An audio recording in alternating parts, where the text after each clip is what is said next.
Pegue aí a palavra de Deus e abra comigo em 2 Tessalonicenses, segunda carta que o apóstolo Paulo escreveu aos Tessalonicenses, capítulo 2, no verso de número 1, diz o seguinte: Ora, irmãos, rogamo-vos pela vinda de nosso Senhor Jesus Cristo e pela nossa reunião com Ele, que não nos movais facilmente do vosso entendimento, nem vos perturbeis, quer por espírito, quer por palavra, quer por epístola, como de nós, como se o dia de Cristo estivesse já perto.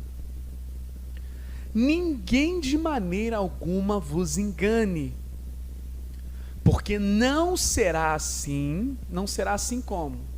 A volta de Cristo. O que não vai ser assim? A volta de Cristo. A volta de Cristo, ela não vem de qualquer maneira. Ela depende de alguns fatores para ela acontecer. E o apóstolo Paulo está fazendo uma pregação justamente sobre isso. E ele diz: porque não será assim sem que antes venha a apostasia e se manifeste o homem do pecado, o filho da perdição. Então, é lógico que nesse texto Paulo está dizendo: gente, preste atenção, a volta de Jesus não vai acontecer sem que primeiro, alguns eventos precisam acontecer, e um desses eventos é justamente a apostasia. E o que é a apostasia? Apostasia significa apartar-se.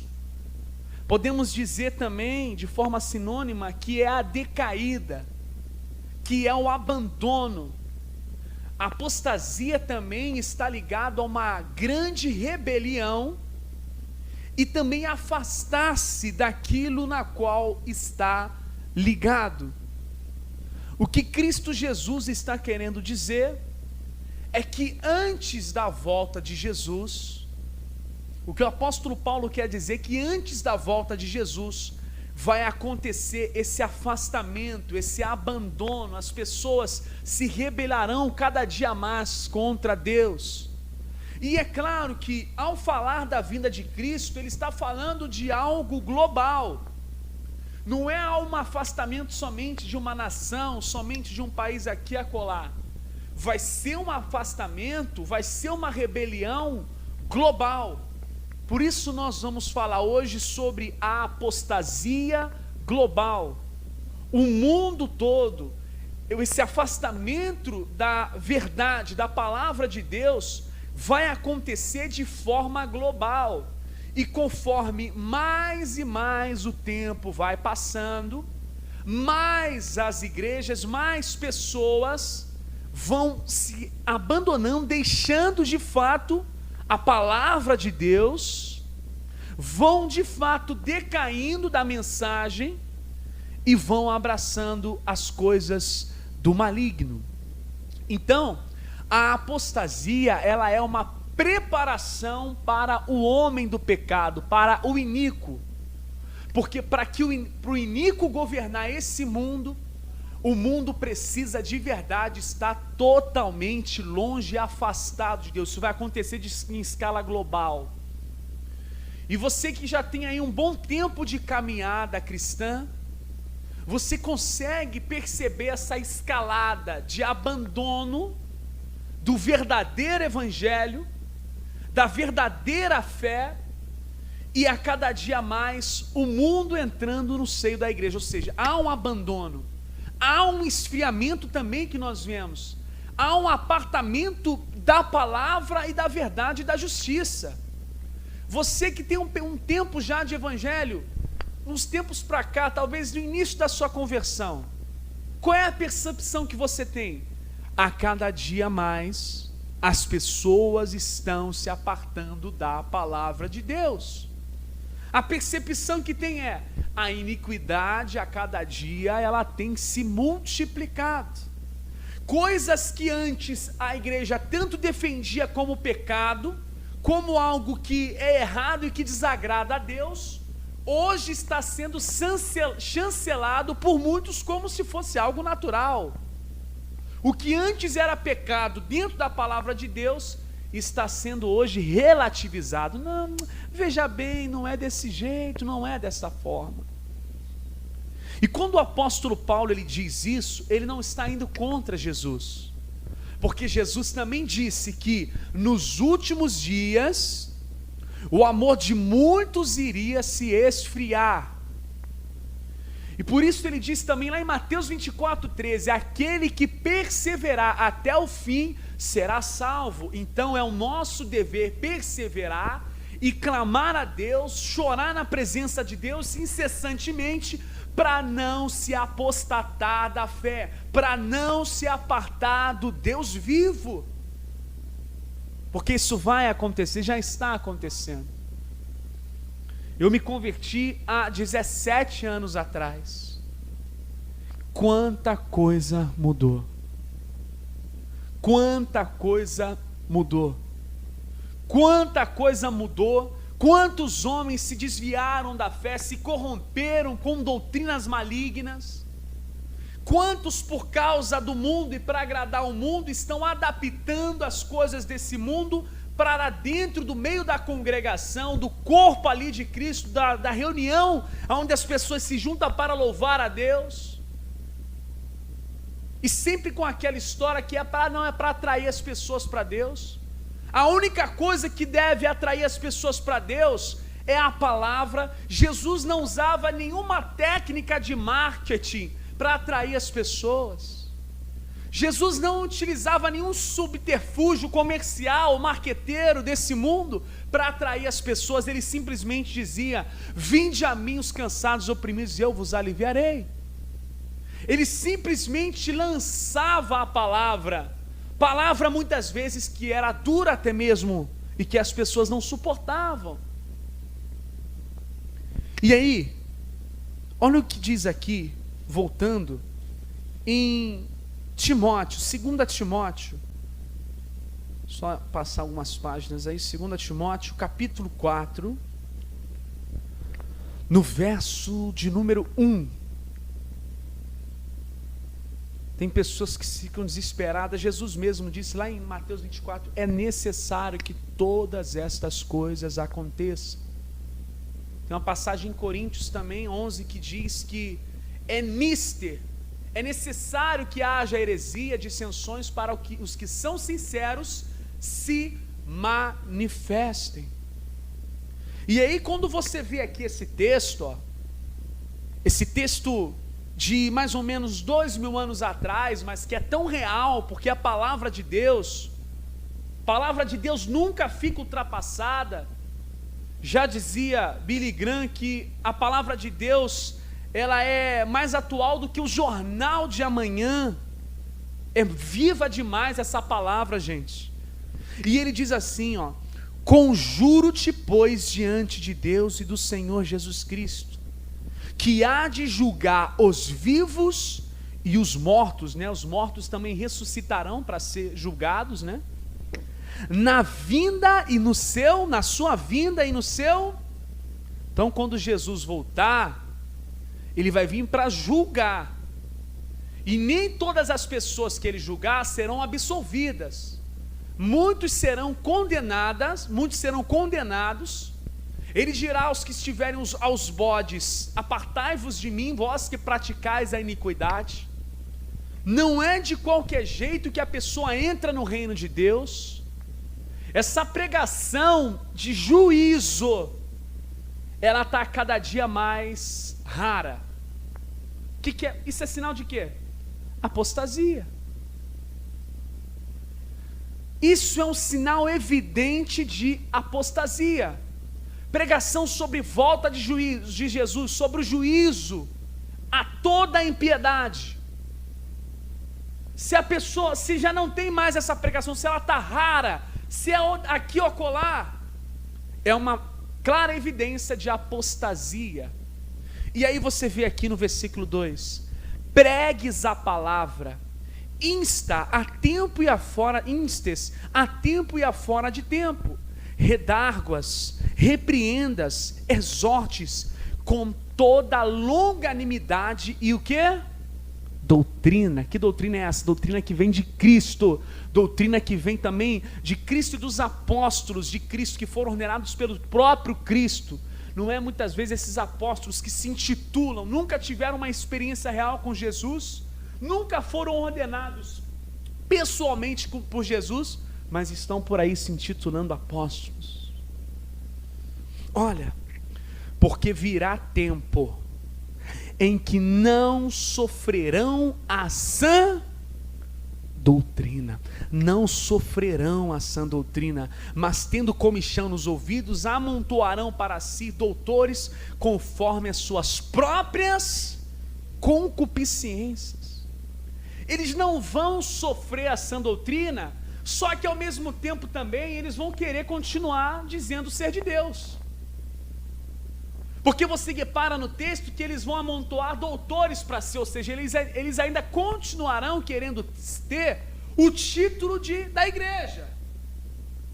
Eles vão querer continuar tendo o título de sou de Jesus, sou da igreja, sou filho de Deus, sou amigo de Cristo.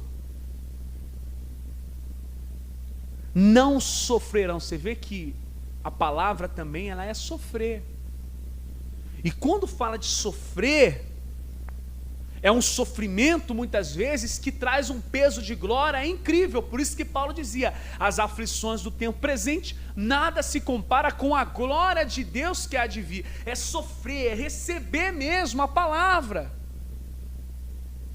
Mas a palavra vem às vezes como açoites. Deus açoita quem Ele tem como filho, E eu acredito que nós estamos vivendo já nesse tempo. Não sofrerão a sã doutrina.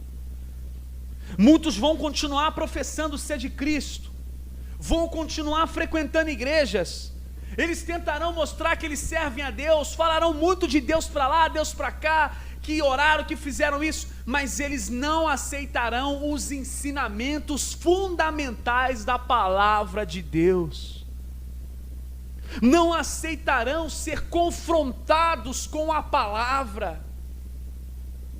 A palavra de Deus muitas vezes confronta a nossa carne, o nosso eu, o nosso ego, muitas vezes a nossa falta de liberar perdão, nossa falta de amor. Há um confronto que somente aqueles de fato que são filhos de Deus verdadeiramente aceitam esse confronto. Aceitam no sentido de realmente perceber que precisam da transformação. Não vos conformeis com este mundo. Se uma pessoa está numa prática do pecado, ela se conforma com aquilo, ela está dentre estes que não estão sofrendo a sã doutrina. Ser cristão é viver o tempo todo inconformado como Ló. A palavra vai dizer que Ló se afligia o tempo todo por causa das práticas que havia ali em Sodoma e Gomorra. Ele ficava afligido com a sua alma, por ver tanta iniquidade numa cidade, ele ficava aflito com aquilo. É sofrer de verdade, não é? É se guardar, para cada dia ser fiel no casamento, para honrar a esposa, para ter tempo para os filhos, para ensiná-los no amor, na graça. Sofrer de fato a sã doutrina. Mas muitos já não querem mais sofrer a sã doutrina. Muitos vão buscar mestres para si próprios. E aí, pode deixar marcado aí, volta só aqui, no capítulo 3, no verso 1. Olha só o que Paulo dizia. Tudo que Paulo diz vai de acordo com o que Jesus ensinou, amados. Olha o que ele diz aí. Sabe, porém, isso, que nos últimos dias sobrevirão tempos trabalhosos. Haverá homens amantes de si mesmos, homens avarentos, ou seja, que amam o dinheiro, né? Que fazem tudo por amor ao dinheiro, presunçosos, soberbos, blasfemos, desobedientes a pai e mãe, ingratos, profanos, sem afeto natural, ou seja, um afeto superficial. Vira e mexe, a gente, quando está numa rede social, aparece o vídeo de alguém fazendo uma caridade, né? Mas aquilo ali não é um afeto natural, aquilo ali é para ganhar visualizações, é para ganhar seguidores, é para mostrar para as pessoas, olha o quanto eu sou bom, para a sociedade, olha o quanto eu sou bom, olha o quanto eu dou meu dinheiro para a pessoa, como eu faço por ela. E na verdade ele vai receber, muitas vezes, muito mais por conta das propagandas que é feita ali dentro da rede social que ele está. Ele quer se promover em cima daquilo, e Jesus é contra isso, que a tua mão direita não veja o que a esquerda faz, ou vice-versa. Sem afeto natural, né? É aquela famosa charge, né? Um homem dando uma esmola para um mendigo, tirando uma selfie. Isso não é afeto natural. O afeto natural é quando você faz sem querer receber nada em troca, quando você faz por alguém sabendo que aquela pessoa não pode te dar em troca, e você não se promove através disso, e nem fica tocando e falando para o mundo todo.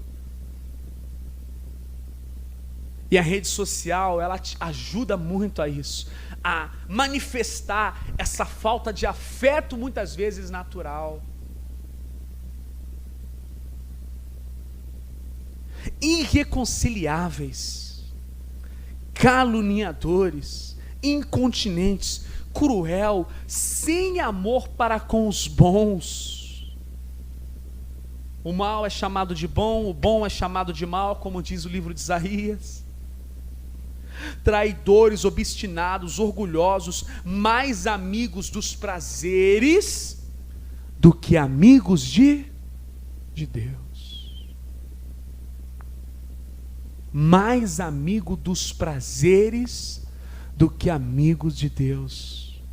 Se a pessoa vive numa prática, num prazer, em algo realmente que é contrário à palavra de Deus, e ela tenta até mesmo usar subterfúgios bíblicos para sustentar aquela vida e aquela prática, a pessoa não é amiga de Deus, ela está sendo amiga do prazer.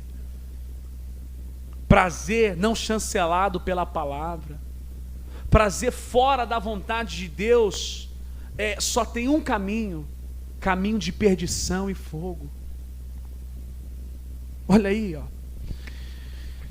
E aí entra aquilo, tendo aparência de piedade, ou seja, sofrerão, não sofrerão, até tem aparência de piedade, mas negando a eficácia dela, destes afasta-te.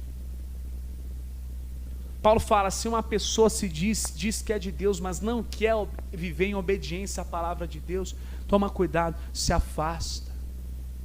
Por que ele fala isso? Porque se a pessoa está andando com uma pessoa dessa, que se diz de Deus, e não busca viver conforme os ensinamentos, ela vai ser associada com aquela pessoa.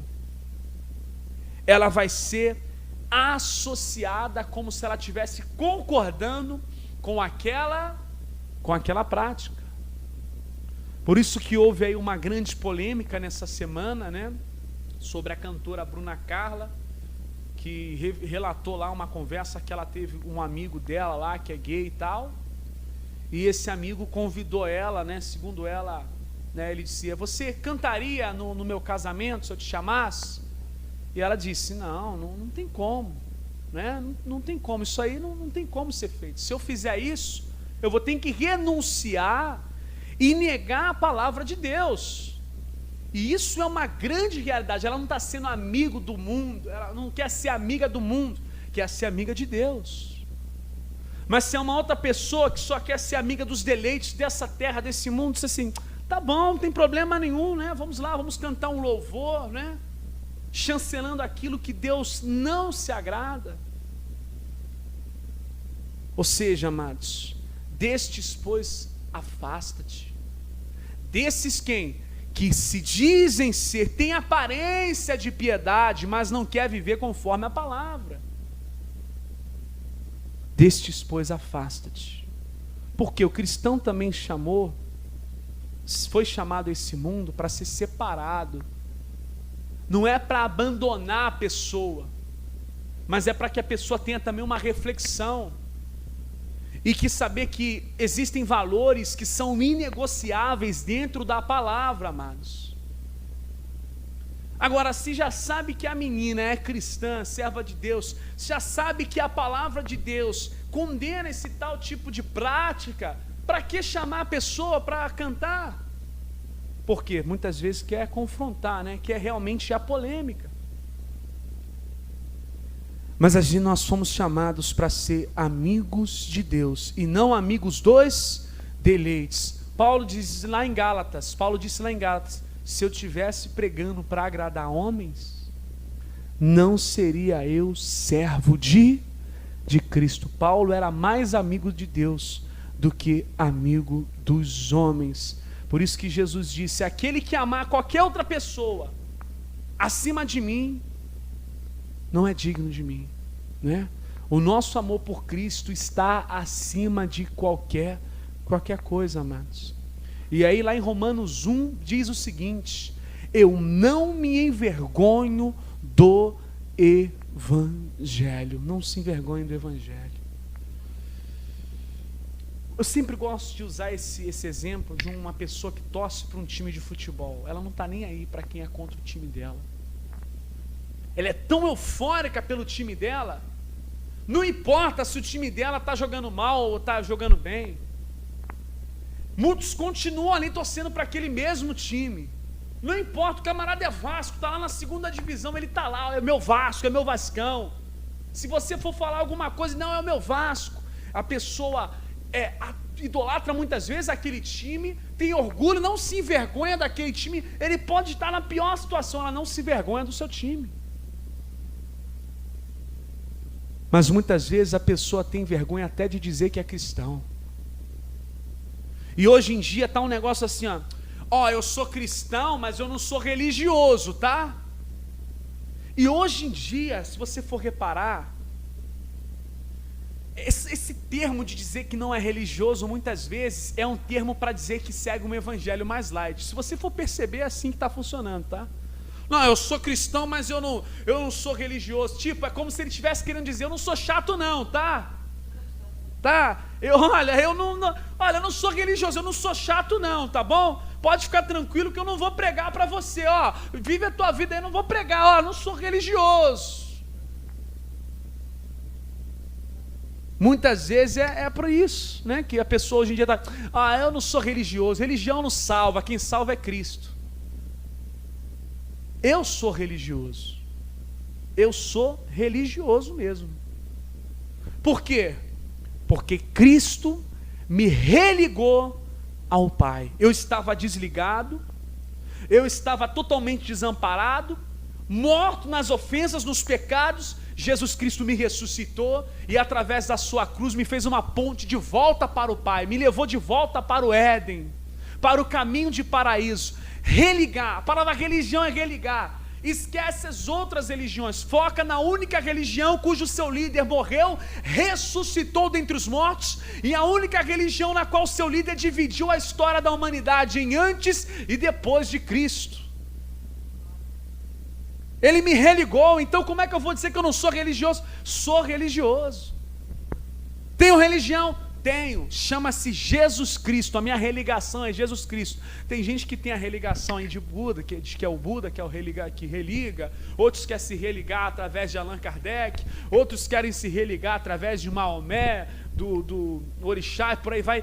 Eu quero me religar ao único que morreu pela minha vida, que verteu todo o sangue. Esse aí, é esse que eu quero me religar. É esse que me religou, na verdade. Eu não me religo, ele me religou. Não foi vós que escolhestes a mim, mas eu vos escolhi a vós e vos nomeei para que vai, desfrute e o vosso fruto permaneça. Então, quando diz lá que desviarão os ouvidos da verdade, já não aceitarão mais trechos da palavra de Deus que tratam de arrependimento, pecado, perdição, necessidade de santidade, de separação do mundo. Não, isso aí não. Quando não tem profecia, o povo se corrompe, irmãos. Está escrito lá na palavra isso. Provérbios, né? Quando não tem profecia, o povo se corrompe, há uma corrupção. Você consegue compreender isso?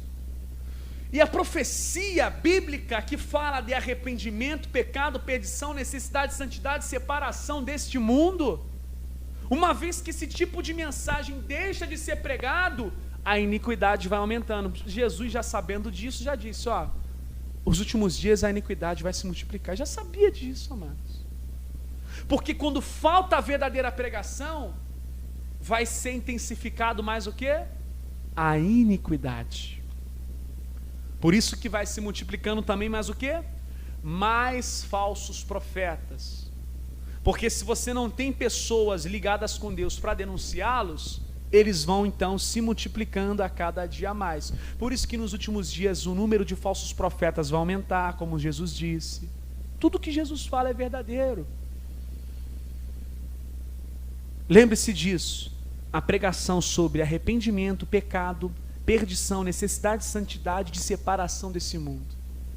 Todos que têm uma ênfase pregando sobre isso são chamados de quê? Muito religioso, muita religiosidade, ficar pregando que eu vou para o inferno, se eu não me arrepender, isso é religioso demais. Jesus falava sobre tudo isso, foi quem mais falou sobre a condenação do inferno. Então essa apostasia global a gente consegue sentir, irmãos. E aí, quando eu li esse texto aqui, eu fiquei chocado, ó. Vai lá comigo em Jeremias. Esse texto aqui de Jeremias, irmãos, você que também que está me assistindo aí pelo YouTube, já vai deixando o like, ajuda no canal, comenta aqui embaixo também. Eu preciso que você comente, sabe por quê? Quando você deixa um comentário aqui embaixo, o YouTube ele vai entendendo que as pessoas estão gostando do conteúdo, e o próprio YouTube ele evangeliza, sabia? Como assim? Ele vai divulgando a mensagem para mais pessoas ouvirem. Ele vai sugerindo às pessoas a mensagem. Então a gente vai alcançando mais pessoas. Deixa o like, comenta aqui embaixo e vai compartilhando para o máximo de pessoas possível. Não deixe de fazer isso para a gente poder alcançar as vidas, as pessoas. Jeremias capítulo 5, verso de número 30, acompanha comigo aí. Esse texto é chocante. Coisa espantosa e horrenda se anda fazendo na terra. Os profetas profetizam falsamente, e os sacerdotes dominam pelas mãos deles, e o meu povo assim o deseja. Que fareis no fim disso? E o povo assim deseja. Há uma falta de pregação no púlpito de muitos lugares? É o povo que assim está desejando. Há um mundo entrando dentro do seio das igrejas? É o povo que assim está desejando. Porque o povo está se sentindo contente, confortável com tudo aquilo. E o que muitas vezes tem nos dias de hoje para atrair o povão? Né? Aquelas iluminação bastante de LED, bonita, né? Aí pinta a parede de preto, né? Pode pintar a parede de preto, né? O negócio é a palavra. Eu quero dar ênfase àqueles que pintam a parede de preto, mas não gastam o seu culto falando da palavra.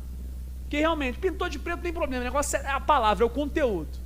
Mas aí não tem mais palavra, aquela iluminação toda, aquela coisa bonita, aquele louvor bem profissional, aquela coisa toda, não é que vai liberar aquela endorfina, vai pular, vai dançar, né? A endorfina você sente só chegar de manhã, acordou, dá uma polichinela, vai liberar endorfina, você vai sentir aquela sensação. Isso não é palavra de Deus. Palavra de Deus mexe com o interior, vai por dentro da gente. Não é simplesmente uma sensação de emoção que a pessoa hoje em dia estão confundindo com presença de Deus. Aí estende, aí fica só música o culto todo. Mas não tem mais a pregação da palavra. Ou se gasta muito pouco tempo com a pregação da palavra. A palavra ela tem que ter o maior tempo que existe num culto, tem que ser da pregação da palavra. Ela que liberta, ela que sara, ela que cura, ela que transforma as pessoas. E quem é que está desejando? O povo está desejando. Os bereanos, quando ouviram o apóstolo Paulo pregar, Aquele povo era treinado. Vamos para casa, vamos ver se ele está falando é verdade. Na próxima vez, se ele pregar, estiver falando que não tem nada aqui, não está de acordo com a palavra, nós vamos confrontar ele. É assim que era, amados. O povo sedento pela mensagem, sedento pela palavra. O povo não queria ser enganado. Eles iam lá, eles eram nobres, mais nobres, né, do que os outros irmãos de outra localidade, porque ali eles buscavam o tempo todo, amados, a palavra de Deus. Então, ore a Deus sempre assim: Senhor, que o meu coração nunca se corrompa, que eu não venha deixar de pregar por causa de uma amizade e ter uma prática tal ou assado, que eu não venha deixar de falar a verdade, que eu não venha deixar de anunciar, que eu não venha deixar de falar aquilo que é santo, que é do Senhor.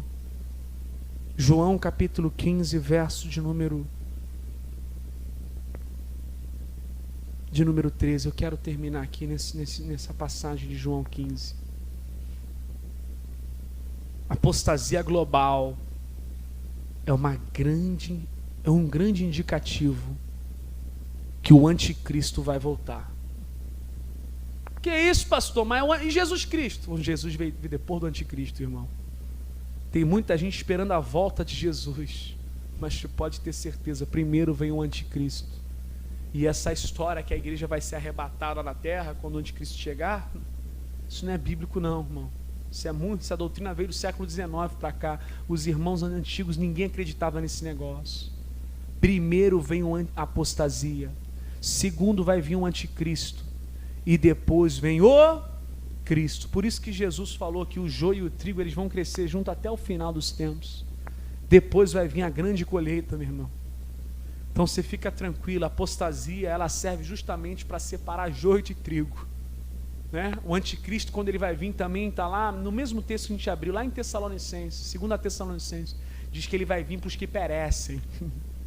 Ele vai vir para os que perecem. Então a vinda do anticristo também vai ser vai fazer uma grande separação entre os que servem e os que não servem, os que amam a Deus e a sua palavra e os que não amam, os que queriam somente oba-oba e os que queriam de fato viver com Cristo eternamente. Diz assim, ó: ninguém tem amor maior do que este, de dar a alguém a sua vida pelos seus amigos. Vós sereis meus amigos. Qual é a recomendação que ele dá para quem quer ser amigo dele? Se fizerdes o que eu vos... Então, eu sou amigo de Deus. Está fazendo o que Jesus mandou? Não, então tu não é amigo de Deus coisa nenhuma. Vós sereis meus amigos se, é uma condicional, né? Se, ou seja, se fizerdes, não é de qualquer jeito, não é de qualquer maneira que você vai dizer que é amigo de Deus. Do mesmo jeito que você não diz que é filho de Deus de qualquer jeito. Se fizerdes o que eu mando, já vos não chamarei de servos, porque o servo não sabe o que faz o seu senhor. Mas tenho-vos chamado de amigos, porque tudo o que ouvi de meu Pai vos tenho feito conhecer. Não me escolhestes vós a mim, mas eu vos escolhi a vós e vos nomeei, para que vá e desdes fruto, e o vosso fruto permaneça, a fim de que tudo quanto em meu nome pedirdes ao Pai vos seja concedido. E isso eu vos mando, que vos ameis uns aos outros. Se o mundo vos aborrece, sabei que primeiro do que a vós me aborreceu a mim. Não, mas o Jesus é amor, gente. Poxa, Jesus não aborrece ninguém, né? Jesus está falando que o mundo aborreceu ele. Versículo 19: se vós fosseis do mundo, o mundo amaria o que era seu. Mas porque não sois do mundo, antes eu vos escolhi da onde? Ou seja, ele separou a gente do mundo. Por isso é que o mundo vos aborrece. Lembrai-vos das palavras que eu vos disse: não é o servo maior do que o seu senhor. Se a mim me perseguiram, também vos perseguirão a vós. Se guardarem a minha, também guardarão a... Está vendo? Olha aí que profundidade, amados. Então, ao mesmo tempo que ele fala de ser amigo dele, ele fala de ser aborrecido pelos que não querem guardar e viver a palavra de Deus. Então, sobre tudo que a gente ouviu aqui nessa noite, mano, guardar o nosso coração, porque dele que procede as saídas da vida, e guardar da corrupção desse mundo. A verdadeira religião fala também, Tiago fala sobre isso, se guardar da corrupção do mundo, né? Muitas vezes as falsas religiões não têm essa pregação de contra o pecado. Muitas religiões dizem, fica aí do jeito que você está, mas entendeu?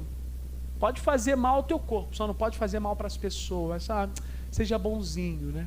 A palavra de Deus já confronta logo, tu é mal, tu precisa de Cristo, tu precisa se arrepender. Amém, povo de Deus? Vamos ficar em pé então, vamos orar a Deus aqui.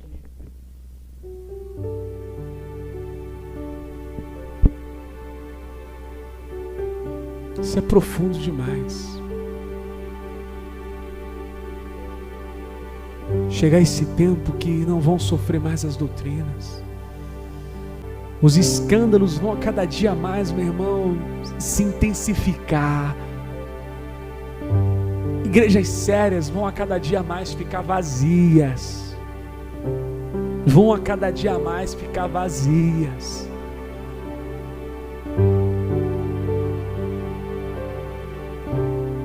E muitas igrejas que não pregam a palavra verdadeira vão ficar cheias e lotadas, inchadas.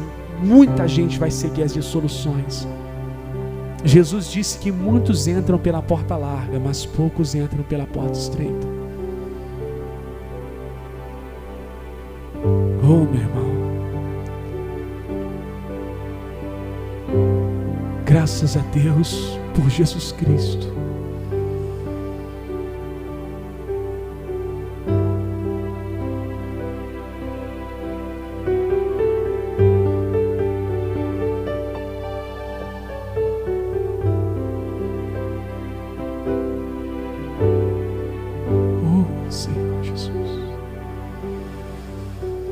Guarde-nos, Pai, guarde nossa vida,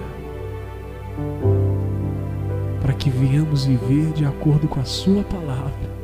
Muito feliz estou aqui, Senhor, porque a Tua palavra fluiu nesse lugar. O Senhor falou ao meu coração, falou o coração da irmã, falou o coração dos irmãos que estão assistindo pela internet.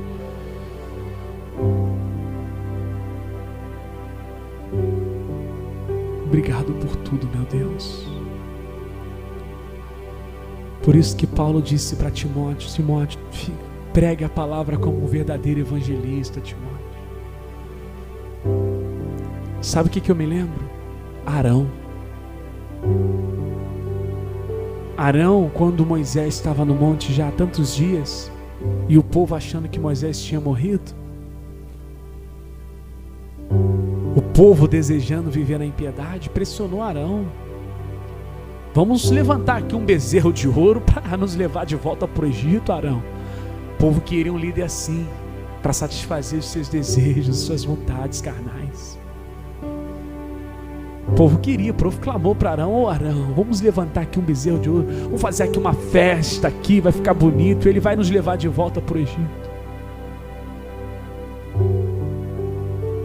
Isso não é de agora, as pessoas buscando seus prazeres, os seus deleites, buscando sempre um líder para chancelar a sua vontade carnal.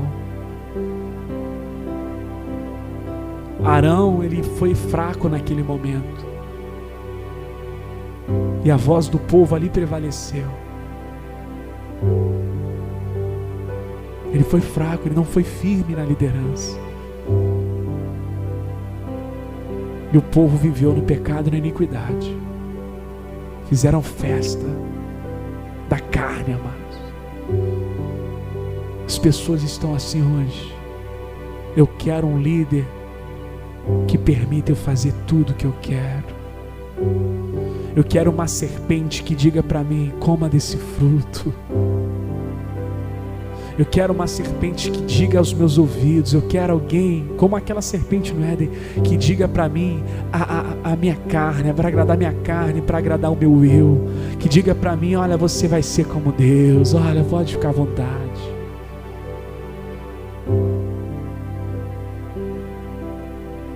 Por um homem entrou um pecado, mas por um homem também os pecados foram perdoados.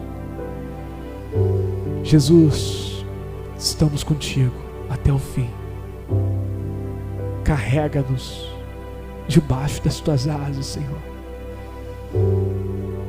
para que nunca se apartemos, nunca venhamos nos apartar de ti.